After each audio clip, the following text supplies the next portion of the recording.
உண்மையுள்ள மனுஷன் பரிபூர்ண ஆசீர்வாதங்களை பெறுவான் என்று வேதம் சொல்கிறது. பிரியமானவர்களே, பரிபூர்ண ஆசீர்வாதங்கள் வேண்டுமென்றால் உண்மையுள்ள மனுஷனாக இருக்க வேண்டும்.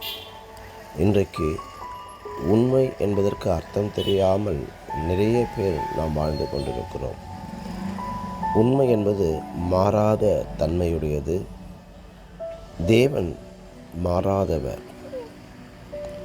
அவர் நேற்றும் இன்றும் என்றும் மாறாத தேவனாய் இருக்கிறார்.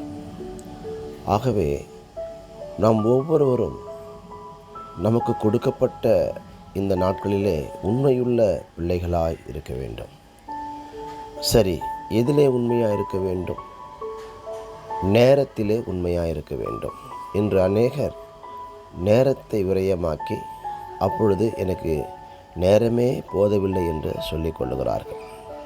இது பெரிய துக்கமாய் காணப்படுகிறது. பிரியமானவர்களே, கொடுக்கப்பட்ட நேரத்திற்குத்தான் நாம் பழகிக்கொள்ள வேண்டுமே தவிர நமக்கு ஏற்ற மாதிரி நேரத்தை கடத்தக்கூடாது, அதன் மேல் பழி போடக்கூடாது. நேரத்திலே உண்மையாக இருங்கள், தேவன் உங்களை ஆசீர்வதிப்பார். அடுத்தது தாளந்துகள். நமக்கு கொடுக்கப்பட்ட தாளந்துகளிலே உண்மையாக இருக்க வேண்டும். தாளந்துகள் என்று சொன்னால் ஒரு திறமை. ஆண்டவர் நம்மக்கிட்ட ஏதோ ஒரு திறமையை கொடுத்திருக்கிறார்.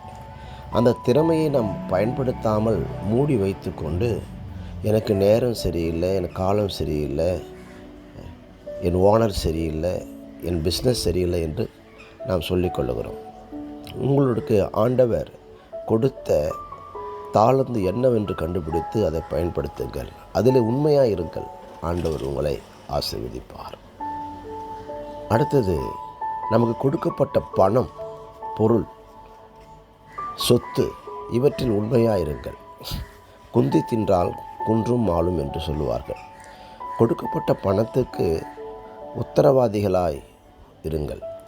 ஏனென்றால் பணம் என்பது நீங்கள் சம்பாதித்தாலும் உங்களுக்கு ஆண்டவர் சுகத்தையும் பலத்தையும் கொடுத்ததினாலே நீங்கள் சம்பாதித்தது.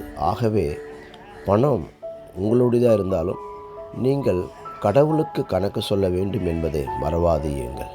பிரியமானவர்களே, ஒரு வாழ்க்கை பணத்தை தேடி தேடி ஓடி நாட்களை கழித்து கொண்டது போதும். கொடுக்கப்பட்ட பணத்துக்கு உண்மையாக இருப்பீர்களானால் நிச்சயமாக பணம், செல்வம் உங்களை தேடி வருவதை நீங்கள் காண்பீர்கள். இப்பொழுது தெரிகிறதா? உண்மையுள்ள மனுஷன் பரிபூர்ண ஆசீர்வாதங்களை பெறுவான்.